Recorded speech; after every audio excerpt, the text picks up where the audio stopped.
Well, ladies and gentlemen, it happened. Amid all the controversy surrounding the recent $0 trade announcement started by the internet bully Charles Schwab, Robinhood just seemed like it was destined for loss with no competitive advantage whatsoever. That was until today. Because Robinhood strikes back, unveiling a new cash management account that pays a 2.05% interest rate. And this time, it's actually different. Also known as, it's not a complete PR nightmare mishap like it was the first time. See, 10 months ago, Robinhood released what they called a checking account. And notice I use the term checking account very loosely. The promise here was the checking account would have no minimums, no fees, and pay you a 3% interest rate, which was unbelievably high. Like to the point where 3% was just ridiculously higher than anyone could possibly fathom was doable.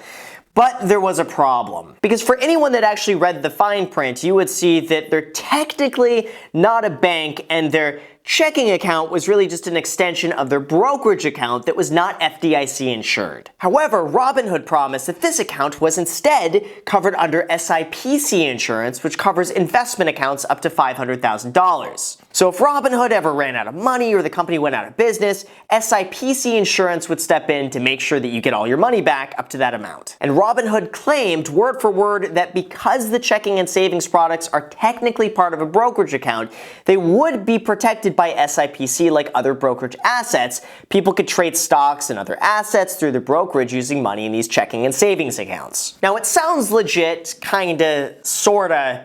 Okay, not really. Until it came to light that SIPC never agreed to cover Robinhood's assets because they only cover funds used with the intention of purchasing securities. And so by Robinhood calling it a checking account, they basically just screwed themselves over by admitting that people are going to be using this for banking services and not to be used towards buying securities and investments. The entire thing was really just a massive disaster. I covered my skepticism in a video just a few hours after its announcement, and then a day after that, they basically just tried to scrap the entire idea, sweep it under the rug, and then pretend like it never happened. Then after that, they announced that they would be revamping the idea and coming out with something new in the future.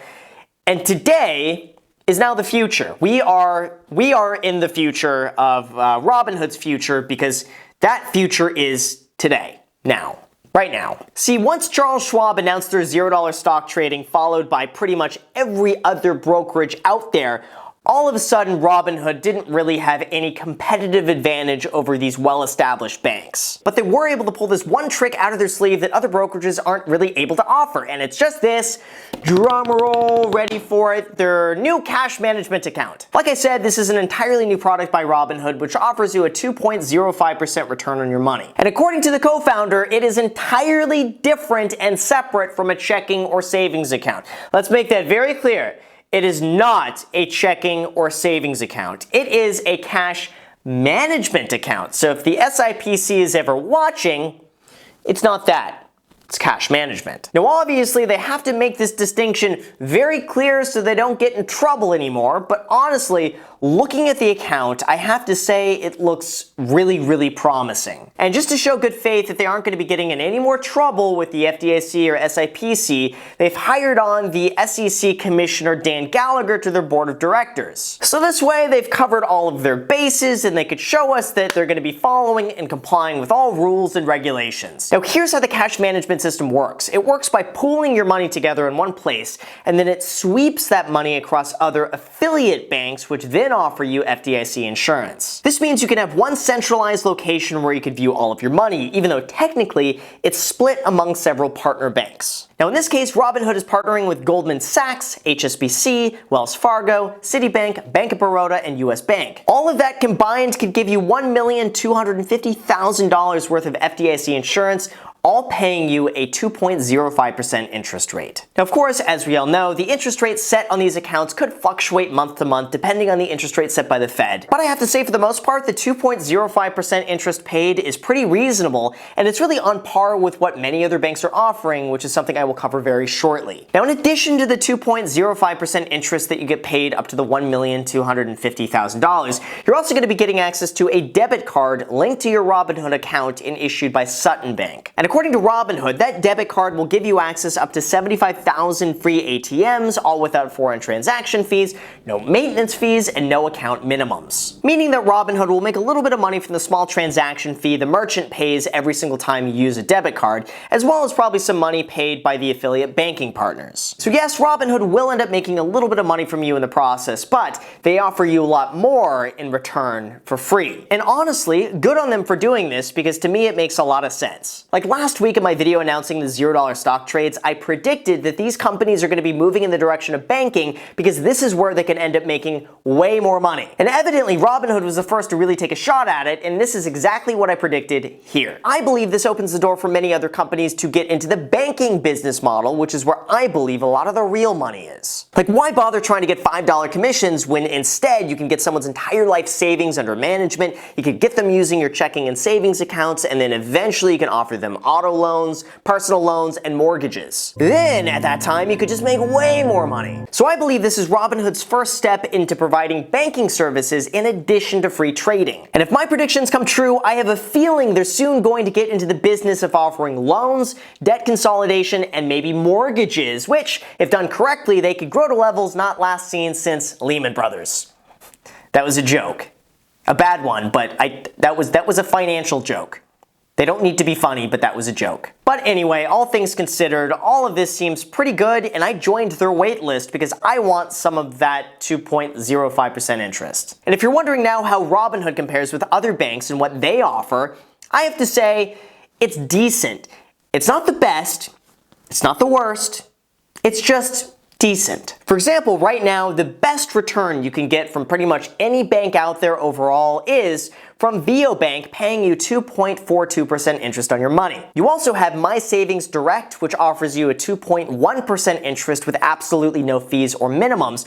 Or you have Wealthfront Cash Management, which is a 2.07% return, FDIC insured of up to $1 million, again with no fees or minimums. And then of course you have other similar banks like CIT Bank and Citibank, and then we have Robinhood. And in my opinion, what Robinhood is offering right now is good, it's just not mind-blowingly good. It's high enough to get your attention without being unbelievably high, and it's competitive enough to compete against $0 brokerages without being obnoxiously so. And I think this is a really smart move on Robinhood's behalf to do this now at a time where they really need it the most. Plus, it seems like they've learned from their past mistakes by offering much more clarity on the context of the account and exactly what the expectations are. But at the same time, it isn't necessarily revolutionary, and other banks have been doing this already. But it is a massive step in the right direction for Robinhood, and definitely a sign that they want to put the customer first and they're listening to what we have to say. And I really hope in the future that they can continue to expand their banking services, or maybe offer some sort of banking incentive to people who trade with them, or people who have cash management with them, or vice versa. Or maybe one day they just begin offering low interest rate loans, or auto loans, or mortgages, or debt consolidation, or maybe even one day, wait for it, they're going to open up a credit card. I have a feeling, here's my prediction here, that one day, probably in the next year, they're going to open up their own credit card. It's going to be partnered with one of those affiliate banks that they're currently with right now. It makes sense, Robinhood. If you're listening to this video right now, open up a credit card. That's your moneymaker right there. Give 2% cash back on everything, and I guarantee you do that with no fees, and you do that with integration into the app, it's going to be such a hit. That's all you need to do. In fact, you know what? I should open my own credit card. If anyone knows how to do that, just send me an email. I need the avocado toast 20-cent iced coffee credit card. Would love that one day. Anyway, let me get back to the video. So going back to Robinhood here, the only other thing I would like to see them improve is probably their customer service, so that you could call a phone number and really speak to someone live 24/7. I feel like that small differentiation will make a huge difference in their entire business, and one of the reasons why I believe they're being held back against some of these bigger banks that offer just so much more in terms of customer service. And as for me, I've already signed up for their cash management accounts just a few hours after it was announced, and I'm already 80,000 on the list. But given all this information, I'm hoping to put some money in the account and see how it goes, get some of that 2% interest, and just have something to report back to everyone on. I ended up testing this out before with Wealthfront, and I was incredibly happy with how that went, so I moved more money over to Wealthfront in conjunction with Ally, so I'm hoping to do the same thing now with Robinhood, and then I'll do a video just updating everyone on what my experience is and how the whole platform is. So anyway, you guys, thank you so much for watching. I really appreciate it. As always, if you enjoy videos like this, make sure to please destroy the like button. It does help out the YouTube algorithm tremendously, and I haven't asked for it earlier than right now. So you wouldn't mind doing that before I click out of the video. Just hit the like button. Also make sure to subscribe. I post 3 videos a week every Monday, Wednesday, and Friday, 3:30 p.m. Pacific Standard Time. So if you want to watch me 3 times a week here, make sure to do that. Also go and add my second channel. It is called The Graham Stephan Show. I post on that channel every single day that I'm not posting here. So that means between the 2 channels, if you want to watch a new video of mine every single day, just go ahead and subscribe to that. And also, what's my last plug? Oh, you know what? Webull. If you guys want 2 free stocks on Webull, all you got to do is sign up using my link down below in the description, deposit $100. You get 2 free stocks, and one of those stocks could be valued up to $1,000. All you got to I just recommend you just go and sign up, put $100 in there, get 2 free stocks, enjoy that. You can decide to sell it later on if you want to sell it and cash out, whatever. You get 2 free stocks. May as well just take a chance on that, whatever. Anyway, this outro is way too long. Thank you so much again for watching, and until next time.